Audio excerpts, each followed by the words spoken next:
This is Brian with ScreenFiles.com in review. What I'm looking at today is 2021's Eternals, directed by Chloé Zhou. And I want to find a way to discuss this movie without giving it away, because it's been out for, at this point, about a week. And it bothers me to no end when sites take it upon themselves to dictate to you what this movie has to reveal. It bothers me, and I'm not going to do it, especially not this early. Though there are some things I can talk about. Namely, by my reckoning, The Eternals is the first superhero-based tragedy made. And I mean that seriously. I'm not saying it's Shakespeare, but it's in the same vein, in the sense that there are no villains in this movie. You might have read sites that say Crow is the villain. He is not the villain. He plays a role in the movie, but he is not a villain. In fact, there are no villains. Yet, there is conflict and drama, which is fascinating. Eternals is like no other Marvel movie before it, in that, besides the point I already gave, it's a tragedy.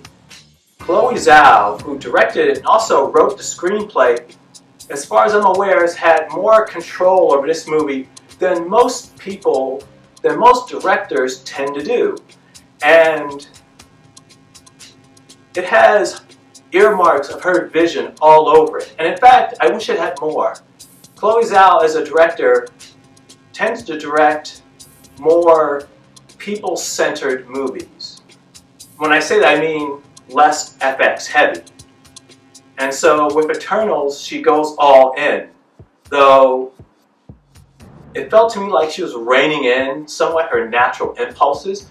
I wanted to see more open vistas, more beautiful spaces. And they're there in Eternals, but not quite enough.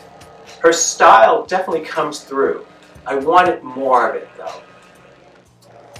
The movie, if you recall, revolves around a bunch of beings called Eternals from the planet Olympia, modeled on the Greek gods, based on the work of Jack Kirby. Though, I get the feeling what Marvel Studios does with the Eternals is not at all what Kirby or anyone had in mind.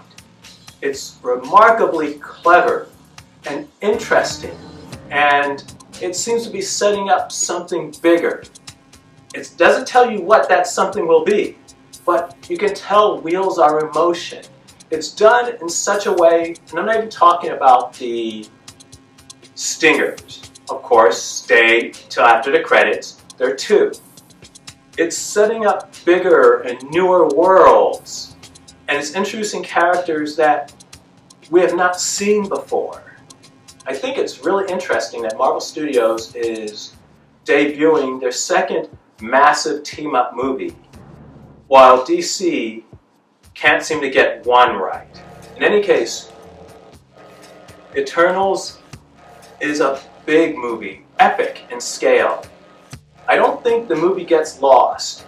Never mind how many characters there are. Never mind characters we've not heard of before this moment. Or I should say most people before this moment. I think Chloé Zhou expertly juggles all these different people and different ways of doing things and so on. It's remarkably well done. Its pace is its own, which is to say, it doesn't rush through anything. I think it lasts just over 2 hours. But I didn't find myself getting bored at all. In fact, I tend to refer to my Apple Watch for when to stand and that type of thing. I would actually get up, stand against the wall, make sure I'm not blocking anyone's sight line, and then when it told me to sit down again, I would sit down, getting my exercise in. Though its length was not prohibitive. It flows, not too quick, not too slowly. It's a beautiful movie. Zhou made a point of saying in an interview I read that she likes practical locations. She likes to go to places where action is taking place, as opposed to constructing it all in a studio and with FX. And it really shows. The movie travels to distant places all over the world.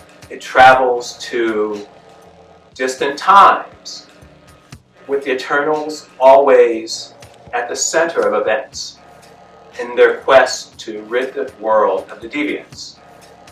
The only thing I'm going to give away as to the heart of this movie is that, as I said, this is a tragedy.